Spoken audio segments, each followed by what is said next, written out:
4 juin 1916.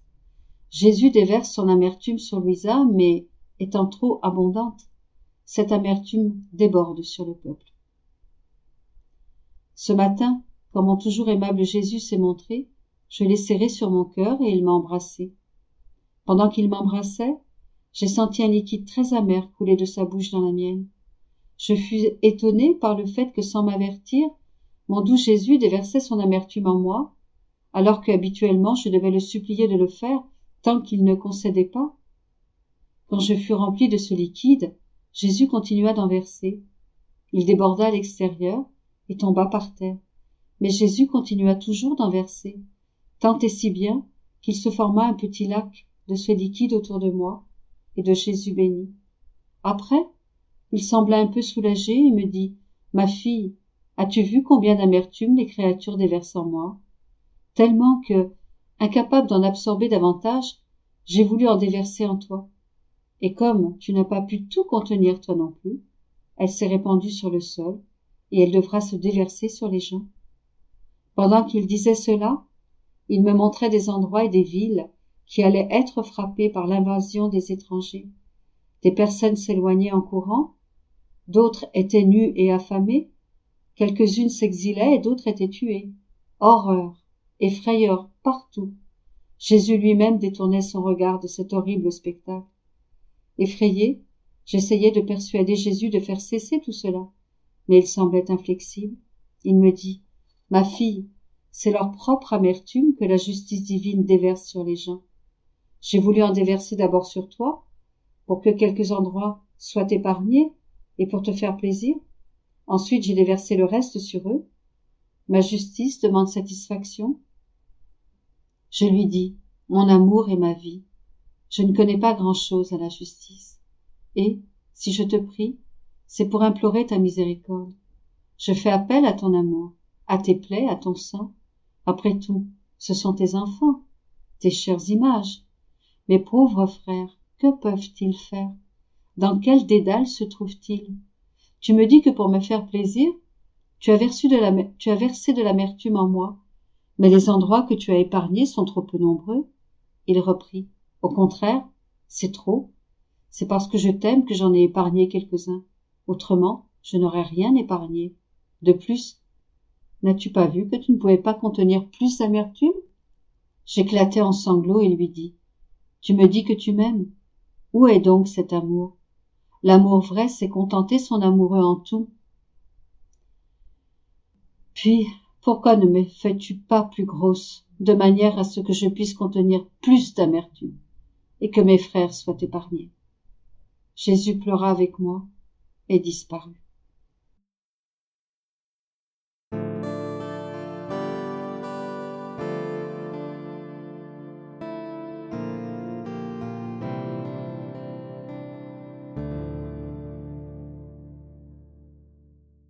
« 4 juin 1918. La nécessité de réparer. Poursuivant dans mon état habituel, je disais à mon bien-aimé Jésus, « Ne dédaigne pas mes prières, ce sont tes propres mots que je répète, tes propres intentions que je porte. Je veux gagner des âmes avec ta volonté comme toi. » Alors Jésus béni me dit, « Ma fille, quand je t'entends répéter mes mots, mes prières et vouloir ce que je veux, je me sens attiré à toi comme par un puissant aimant. Quelle joie je ressens dans mon cœur. Je peux dire que c'est une fête pour moi. Et pendant que je me réjouis, je me sens faiblir à cause de ton amour pour moi, et je n'ai pas la force de frapper les créatures. Tu me lies avec les mêmes chaînes que j'ai utilisées avec le Père pour le réconcilier avec les hommes. Ah oui, répète ce que j'ai fait. Fais toujours ainsi si tu veux que ton Jésus qui vit tant d'amertume reçoive de la joie des créatures. Il ajouta, « Si tu veux être en sécurité, fais toujours des réparations, et fais-les avec moi. Fonds-toi en moi, de manière à ce qu'il ne monte de toi et moi qu'un unique cantique de réparation. Quand l'âme répare, elle est à l'abri. Elle est protégée contre le froid, la grêle et tout. Si elle ne répare pas, elle est comme quelqu'un qui se trouve au milieu de la route, exposé aux éclairs, à la grêle et à tous les maux. Les temps sont très tristes, et si le cercle des réparations n'est pas agrandi, il y a danger que ceux qui ne sont pas protégés soient frappés par les éclairs de la divine justice.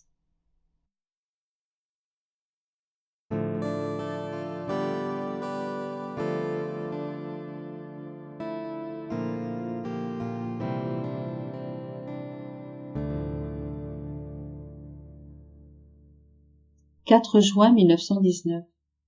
Pour que la rédemption soit complète, Jésus a dû subir l'injustice, la trahison et les moqueries de la part des hommes.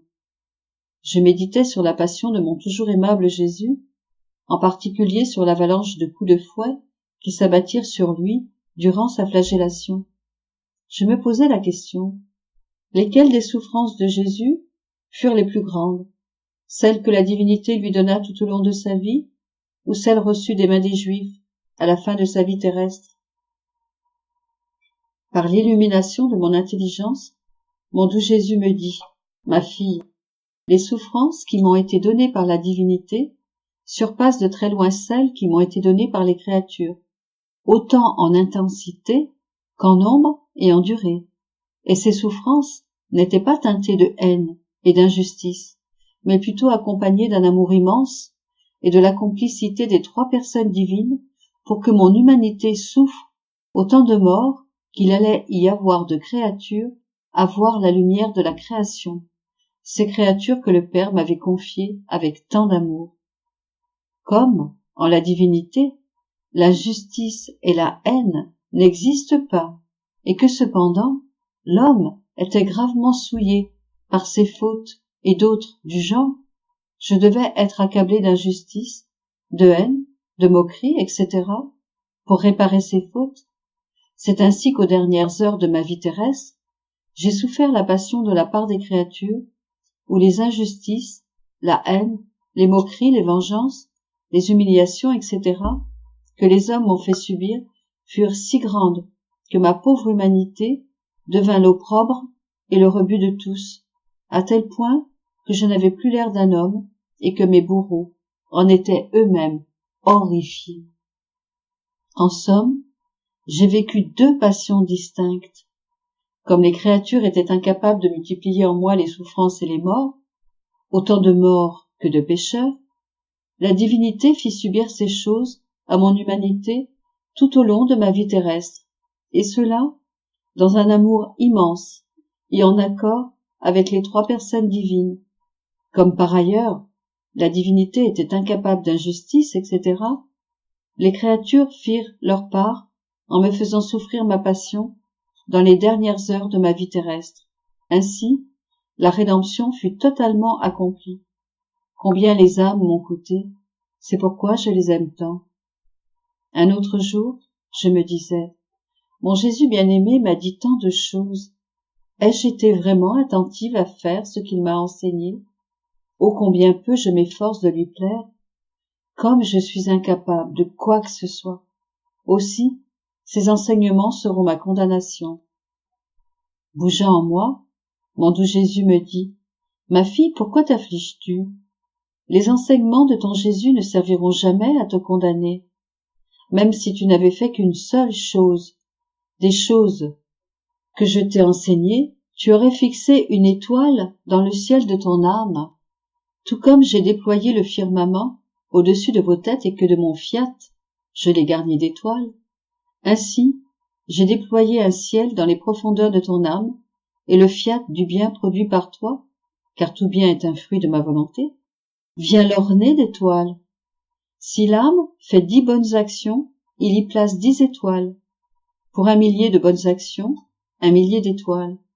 En conséquence, répète mes enseignements autant que tu le peux, afin d'orner d'étoiles le ciel de ton âme, et que ce ciel ne soit pas inférieur au ciel qui s'étend au-dessus de ta tête.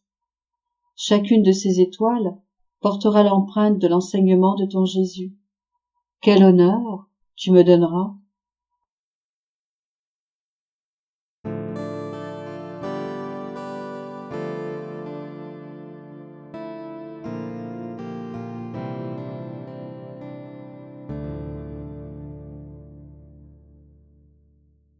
« 4 juin 1929.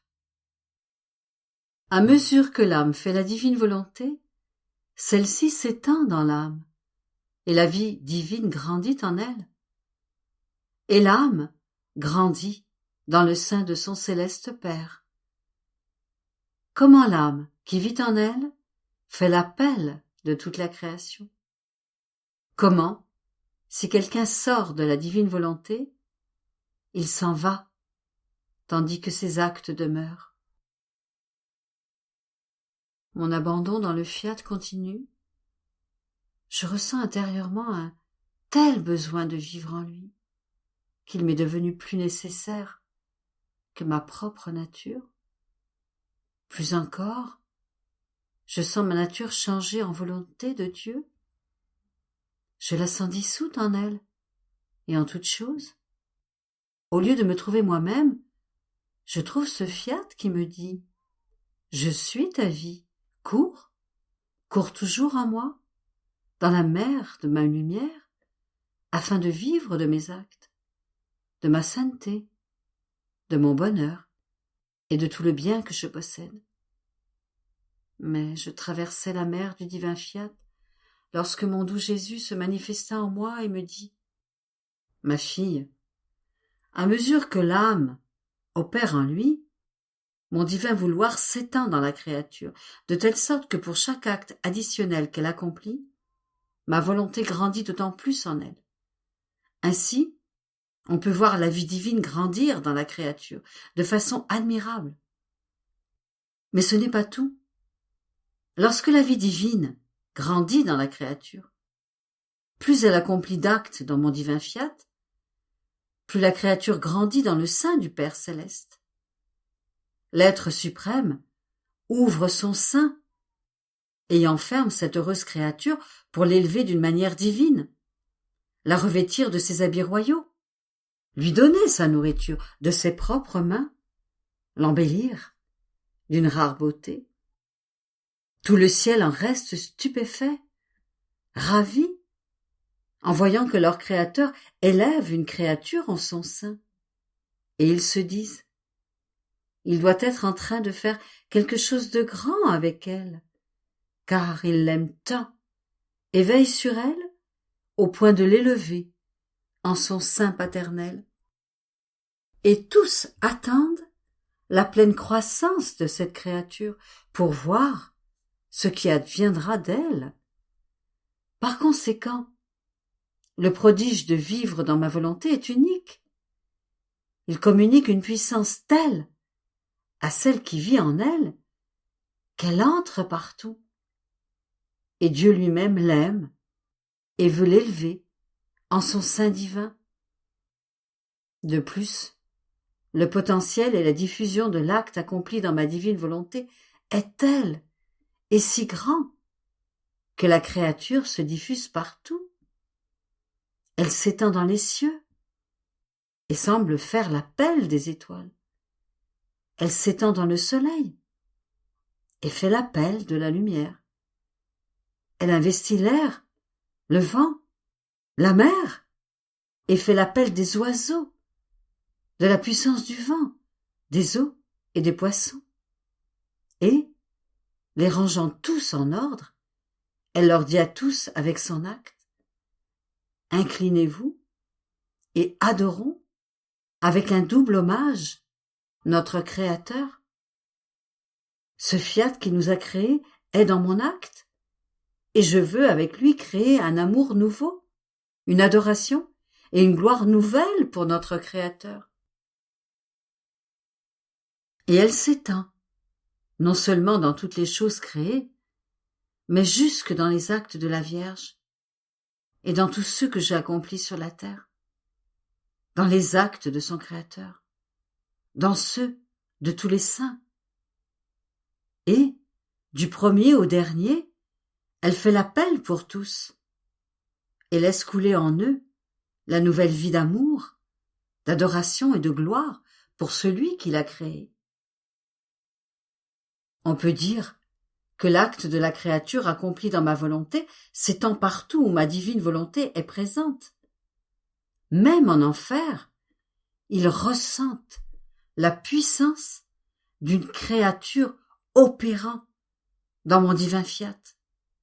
parce que tout comme le ciel ressent le nouveau bonheur, la gloire et l'amour nouveau de l'acte de la créature accompli dans ma volonté, l'enfer éprouve lui aussi le tourment de cette divine volonté qu'il a rejetée et qui, étant présente avec eux avec justice, est là pour les tourmenter. Et chaque fois que la créature agit dans ma volonté, ils sentent le poids de la justice peser plus lourdement sur eux, et ils se sentent brûler davantage. Tout comme rien n'échappe à mon divin fiat, rien n'échappe non plus à celle qui opère en lui. Et chaque fois qu'elle répète son acte, la créature refait également l'appel, afin d'être sûre que personne ne manque à son acte pour rendre gloire, adoration nouvelle, et amour nouveau à son Dieu 3 fois saint et à cette divine volonté qui, avec tant d'amour, lui fait place pour la laisser vivre en elle et lui permettre de s'étendre dans son infinitude. Après quoi, je faisais ma ronde dans le divin fiat et rassemblais toutes les choses créées et tous les actes des créatures pour former un acte unique dans son unité. Et mon aimable Jésus ajouta : « Ma fille, seule ma divine volonté possède l'acte unique, et dans son unité, elle embrasse toute chose, elle donne vie à tout, mais alors qu'elle accomplit un acte unique, cet acte possède la source de tous les actes ensemble, de telle sorte que tout en étant les effets de l'acte unique, ils se répandent dans la création tout entière et descendent pour le bien des créatures tels des actes réels, tandis que dans l'unité de l'acte unique du divin fiat, ce n'est toujours qu'un acte seul, si bien qu'il ne détache jamais un seul effet de lui-même, et ne le pourrait même pas, parce que tous les effets forment l'unité de son acte unique. C'est ce qui se passe avec le soleil. Une est la lumière, un est l'acte de lumière qu'il envoie continuellement vers la terre. Mais lorsque cette lumière une touche la terre, les effets en sont innombrables et réels, et cela est si vrai que lorsque la lumière touche la terre, on peut voir les effets se changer en actes et constater la variété des couleurs pour les fleurs, la diversité des saveurs pour les fruits, et bien d'autres choses. Le soleil a-t-il alors perdu, ne serait-ce qu'un seul des nombreux effets qu'il a en actes réels communiqués à la terre? Oh non! Jalousement, il les conserve en son acte unique de lumière. D'autant plus que la force et la plénitude de son acte unique de lumière sont formées de tous les effets qu'il possède. Ainsi, le soleil, symbole de ma divine volonté, possède d'innombrables effets. Il les donne à la terre, tels des actes réels sans perdre aucun d'entre eux, et il ne fait toujours qu'un acte unique. Si le soleil, créé par nous, fait cela, bien plus encore, ma divine volonté. Or, ma fille, en faisant sa volonté, l'homme est sorti de l'unité de la mienne, et tous ses actes ont perdu cette force de l'unité pour se trouver éparpillés ici et là, et divisés entre eux. Ces actes humains, n'ayant pas d'unité, n'ont ni source d'effet, ni plénitude de lumière, et sont symbolisés par ces plantes et ces fleurs qui poussent sans soleil. Et parce qu'elles sont éparpillées et divisées entre elles, elles n'ont pas une force durable, grandissent peu et se fanent. Ainsi, en faisant sa volonté, l'homme perd son unité avec la mienne, il perd la fontaine de vie, il perd la plénitude de lumière. Or, celle qui vit dans ma divine volonté amasse tous les biens éparpillés par les créatures et forme un acte unique, et ces actes deviennent le droit de celle qui agit et vit dans mon divin fiat. Il n'est pas de bien que celle qui vit dans ma volonté ne puisse prendre. Avec le pouvoir d'ubiquité de ma volonté, elle appelle, rassemble et unit tous les actes ensemble. Et les ordonnant tous dans mon fiat, elle me donne tout. Et moi, je lui donne tout.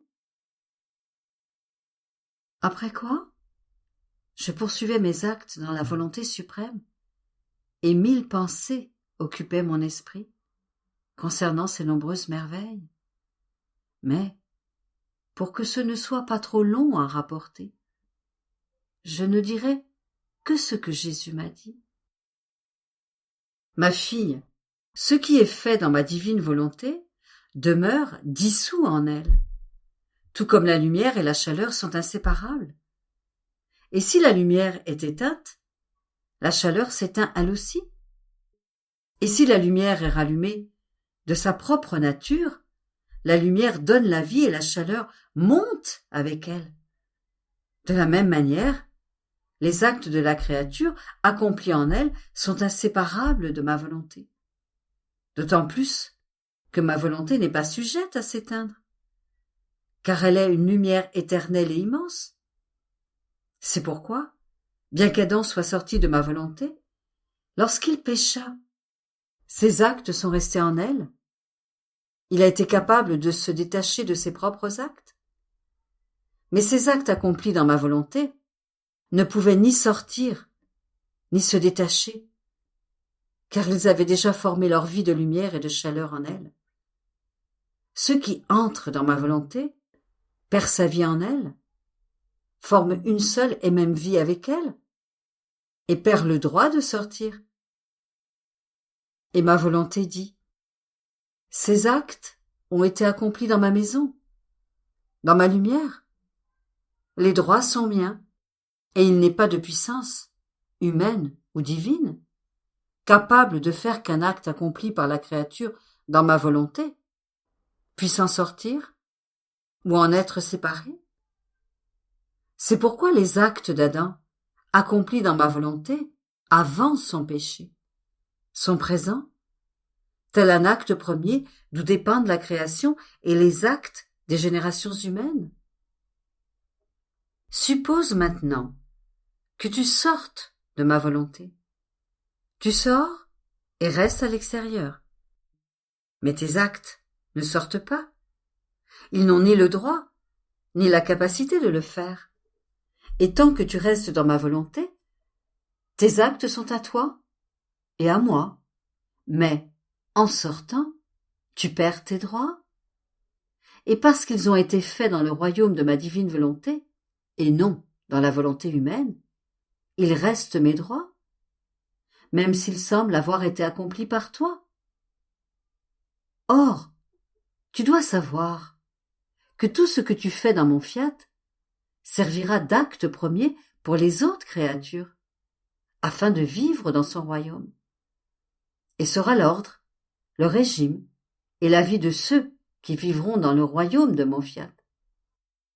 C'est pourquoi je t'exhorte tant à le parcourir, pourquoi je veille sur toi, je t'accompagne, et souvent je le fais avec toi, parce que non seulement ces actes te servent, mais ils doivent servir d'acte premier et de modèle pour ceux qui doivent vivre dans le royaume de mon divin fiat.